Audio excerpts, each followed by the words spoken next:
말씀의 제목은 화평의 복이 넘치기를입니다.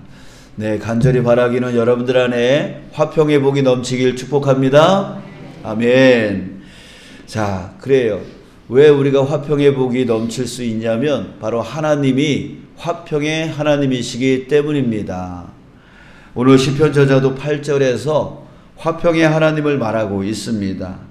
8절 보면 내가 하나님 여호와께서 하실 말씀을 들으리니 무릇 그의 백성 그의 성도들에게 화평을 말씀하실 것이라. 여기서 화평을 말씀한다 라고 하는 말은 다른 말로 말하면 평화를 약속한다 라고 하는 뜻입니다. 그러니까 하나님은 평화를 약속하신 분이고 그리고 그 평화를 채워주시는 그 하나님이시라는 거예요. 그래서 이렇게 하나님께서는요, 자기 백성, 자기 성도들에게 평화를 약속해 주십니다.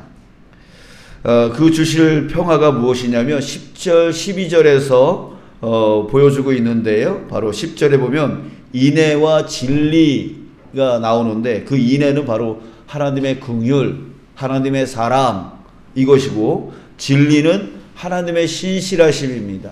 항상 변함없이 우리를 사랑해 주시고 긍휼히 여겨주시는 것을 여기서는 진리라고 표현한 것입니다. 또 10절 중간 이후에 보면 의와 화평이라고 했는데 이것은 세상에 정의를 행하시고 또 세상에 평화를 주시는 것을 말한다고 해요. 또 12절에 보면 여호와께서 좋은 것을 주시리니라고 했어요. 여기서 좋은 것은 바로 우리에게 복을 주신다라고 하는 그런 뜻이에요.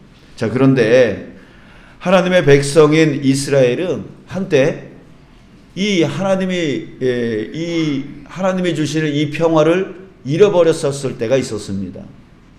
이 평화를 잃어버렸어요. 자, 언제였을까요? 바로 멸망의 때가 있었어요. 나라가 북이스라엘이 멸망하고 남유다가 멸망하고 그래서 북이스라엘이 아수르로 포로로 잡혀가고 또 바벨론으로 포로로 잡혀갔을 때 그때 평화를 잃어버렸었죠. 자, 왜 바벨론 포로로 왜 붙잡혀갔을까요? 자, 하나님 대신 다른 신들을 섬겼어요. 우상을 섬겼어요. 또 윤리적으로 도덕적으로 아주 패역하여서 하나님의 길을 따라가지를 않았어요. 여러분, 평화의 깨짐은 언제 일어난다는 겁니까? 바로 이 삶의 평화의 깨짐, 즉 삶의 고통은 하나님으로부터 떠나면서부터 시작되어지는 거예요. 하나님으로부터 떠났을 때 그때 평화가 깨지고 삶의 고통이 시작되어진다는 것이죠. 하나님보다 세상 다른 것을 의지하며 삽니다. 이것을 바로 우상이라 그러죠. 더 하나님보다 더 의지하는 것을 두고 살아가는 거예요. 그리고 하나님의 방법이 아닌 세상적인 방법으로 살아갑니다. 그때 평화가 깨지고 그때 삶의 고통이 시작되어지는 거예요. 바로 아담과 하와로부터 지금까지 또 앞으로도 영원히 하나님을 떠나게 되어지면 그렇게 삶의 고통이 생겨나기 시작하는 거예요. 평화가 깨지기 시작하는 거예요. 이스라엘은 바로 우리에게 그걸 보여주고 있는 거예요. 하나님을 떠나면 이렇게 된다. 그걸 우리에게 보여준 사례가 바로 이스라엘입니다. 자, 그런데 여러분, 그렇다고 해서 하나님이 영영 떠나시느냐? 그렇지 않다는 거죠. 이스라엘을 다시 회복해 주셨어요. 오늘 시편 기자가 1절, 2절에서 그것을 고백해 주고 있는데요. 1절, 2절을 우리 함께 천천히 읽어볼까요? 시작. 여호와여, 주께서 주의 땅에 은혜를 베푸사 야곱의 포로된 자들이 돌아오게 하셨으며 주의 백성의 죄악을 사하시고 그들의 모든 죄를 덮으셨나이다. 아멘. 자, 하나님은 다시 은혜를 베풀어 주셨습니다. 이스라엘이 지었던 모든 죄를 덮어주시고 사해 주셔서 포로에서 돌아오게 하셨습니다. 자, 그러나 여러분, 우리가 여기서 중요한 진리를 알아야 됩니다. 하나님이 아무에게나 이런 은혜를 베풀어 주셨나요? 아니라는 거예요. 아니라는 거예요. 아무한테나 이런 은혜를 베풀어 주시는 게 아니라는 거예요. 8절에 다시 보면 뭐라고 그랬냐면 그의 백성, 그의 성도들에게 화평을 말씀하실 것이라 라고 했어요. 누구에게요? 누구에게? 그의 백성, 그의 성도들에게요. 아무나에게나 하나님께서 평화를 주시는 게 아니에요. 회복시켜 주시는 게 아니에요. 그의 백성, 그의 성도들에게. 자, 그래서요, 이스라엘이 다시 은혜를 받을 수 있었던 거예요. 그들이 하나님의 백성이었기 때문에, 하나님의 성도들이었기 때문에 다시 회복의 은혜를 받을 수 있었던 것이죠. 자, 그러면 그들은 언제, 어떻게 하나님의 백성이 되어진 거예요? 자, 바로 아브라함 때. 하나님은 아브라함과 함께 언약을 맺으셨죠. 예, 하나님이 이스라엘을 버리지 않는 이유가 바로 여기에 있는 거예요. 바로 언약이 있었던 거예요. 그러니까 하나님은 아브라함과 언약을 맺으면서 그 자손들, 아브라함의 자손들을 나의 백성으로 삼겠다, 나의 성도로 삼겠다라고 약속을 해 주셨던 것이죠. 그래서 결코 버리지 않는 거예요. 그들이 죄악을 저질러도, 그들이 하나님을 떠나도 그것으로 인하여 고통이 들어오고, 예, 그것으로 인해서 멸망도 되어지고 등등의 여러 가지 힘듦을 겪게 되어지지만 결코 하나님은 이스라엘 백성을 버리지 않았던 것이죠. 다시 회복시켜 주신 거예요. 자, 사랑하는 여러분, 아시기 바랍니다. 여러분 믿으시기 바랍니다. 예, 여러분, 우리도 하나님의 백성 되었다는 거. 여러분들, 우리도 하나님의 성도 되었다라고 하는 거예요. 이스라엘 백성들이 하나님의 백성이고 하나님의 성도가 되었듯이 여러분들 우리도 하나님의 백성 되었고 하나님의 성도 되었다라고 하는 거예요. 자, 어떻게 우리는 하나님의 백성 되었죠? 바로 우리에게도요, 아브라함과 같이 하나님과 언약을 맺어주신 분이 계십니다. 그분이 누구냐면 요한복음 1장 12절에서 말해주고 있어요.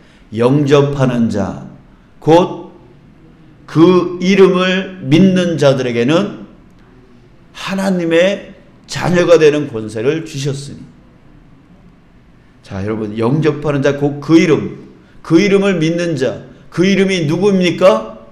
바로 예수 그리스도예요.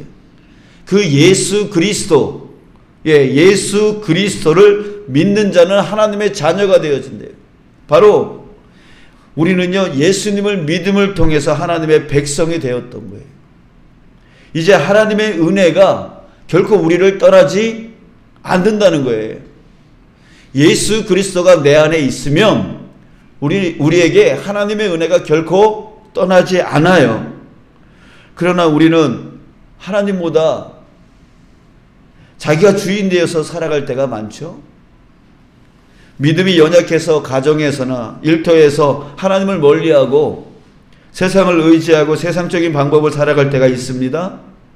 또 사람들과의 관계 속에서 남이야 어떻게 생각하고 또 어떤 피해를 보든 간에 내 만족, 내 유익을 위해서 분별 없이 말하고 행동할 때가 있습니다. 그럴 때 우리에게 삶의 고통이 찾아오죠. 왜? 하나님을 떠났으니까.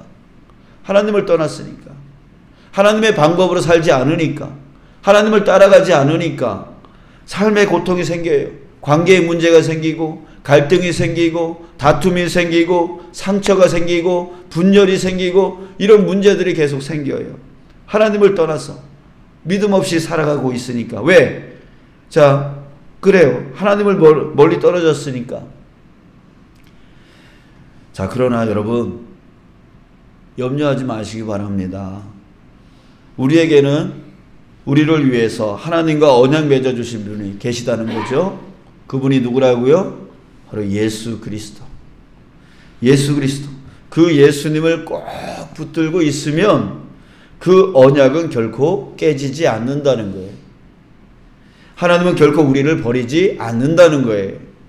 다만 떠났을 때, 하나님을 떠났을 때 하나님은 우리에게 그 삶의 고통을 허락하심으로 인해서 다시금 회개하고 돌아올 수 있도록 우리를 인도해 주신, 이스라엘을 바로 그렇게 버리지 아니하시면서 돌아올 수 있도록 그렇게 해 주신 것. 우리 부모님들도 자녀들이 잘못했을 때 어떻게 해요? 버려요? 뭐 말로는 호적을 팔아 뭐 이런 식으로 승질은 내지만 그게 버리려고 하는 거예요? 아니죠. 돌아오라는 거죠. 돌아오게 하려고. 회초리를 들 때가 있어요. 그 회초리를 들어서 정말 미워서 회초리 드는 거예요? 아니잖아요. 올바르게 살라고 그렇게 해주는 거잖아요. 그런 것처럼 여러분, 예수 그리스도로 인하여 우리가 하나님의 백성 되었고 하나님의 성도 된 것은 결코 이제 끊어지지 않는 거예요. 하나님은 여전히 우리를 사랑하시고 여전히 우리를 인도하시는 하나님이 이신 줄 믿습니다. 그래서 하나님은 우리에게 항상 평화를 채워주시는, 평화의 하나님이시니까 평화를 만들어 주시는 거예요. 그래서 정말 하나님으로부터 멀어지면 고통 가운데 살 수밖에 없으니까 다시 돌아오라고 환난을 허락하시고 고난을 허락하셔서 회개하여 돌아올 수 있도록 그 길을 인도해 주시는 거예요. 그리고 나서 다시 평화를 채워주시는 것입니다. 여러분들 사막에 가면 메스퀴트라고 하는 나무가 있답니다. 지상으로는 한 2-3m 정도 크기의 그런 나무인데요. 근데 이 나무가 참 특이한 게 뭐냐면은 그 모래 밑에 그 뿌리가 사막이잖아요. 그 뿌리가 190피트, 그러니까 미터로 따지면 5-60m까지 뿌리가 쫙 이렇게 내려간다고 해요. 그래서 그 깊이 있는 그 물의 수면까지 내려가서 그 물을 빨아들여서 저장을 하고 있다가 아주 가뭄이 정말 그 사막이니까 비가 내리지 않는 그런 척박한 그때에 그 저장한 물로 연명을 한다고 합니다. 그 생명을 유지해 나간다라고 해요. 자, 여러분, 이 메스키트라고 하는 이 나무는 뜨거운 태양 아래 물 한 방울 없는 그 상황 가운데에서도 생존할 수 있는 이유, 그것은 바로 깊이 박힌 뿌리 때문이라는 거죠. 자, 여러분, 우리가 어떤 상황, 어떤 환경 가운데 있더라도 우리 이 믿음의 뿌리가 어디에 닿아 있으면, 이 메스키트 이 나무의 뿌리가 그 수면에 닿아 있으면 사는 것처럼 우리 믿음의 뿌리가 어디에 닿아 있으면, 예수님께 닿아 있으면, 예수님께 닿아 있으면 우리는 평화를 주시는 그 하나님의 은혜를 풍성하게 체험받을 수 있다는 거예요. 어떤 척박한 상황과 환경 가운데서도 우리는 하나님의 은혜를 체험받아서 살아갈 수 있다는 얘기예요. 여러분, 우리 이 믿음의 뿌리가 예수님께 다 있어야 돼요.